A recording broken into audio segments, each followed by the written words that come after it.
सारंगदेव द्वारा लिखित ग्रंथ संगीत रत्नाकर में 4 प्रकार के वाद्यों को ही वर्णित किया गया है,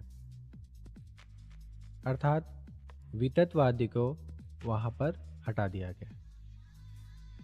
इस आधार पर वर्तमान में भी सिर्फ 4 वाद्यों का ही वर्णन है: तत्, सुषीर, घन एवं अवनत।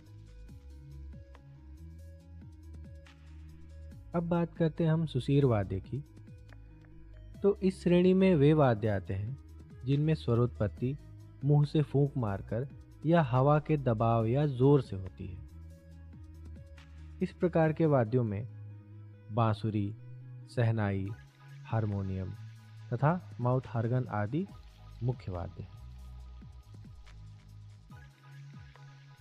अगला अगर हम बात करें घन वाद्य की, तो जिन वाद्यों में स्वर लकड़ी या किसी अन्य धातु के आघात से निकलती है वे घन वाद्य की श्रेणी में आते हैं, अर्थात जो वाद्य धातु से बने हों और आपसी टकराव से या किसी लकड़ी के टकराव से बजाए जाएं वे घन वाद्य के अंतर्गत आते हैं। जैसे जल तरंग, मंजीरा, घुंघरू इत्यादि इस तरह के जो वाद्य हैं वे सब घन वाद्य के अंतर्गत आते हैं। अब बात करते हैं हम अंतिम अवनद्य वाद्य के बारे में।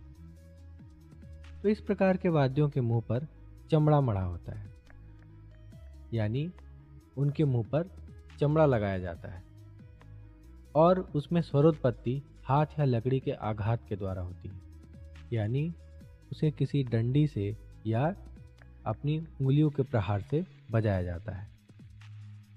इस तरह के वाद्यों के अंतर्गत तबला, पखावज, ढोलक, ढोल, नाल, नगाड़ा इत्यादि वाद्य आते हैं।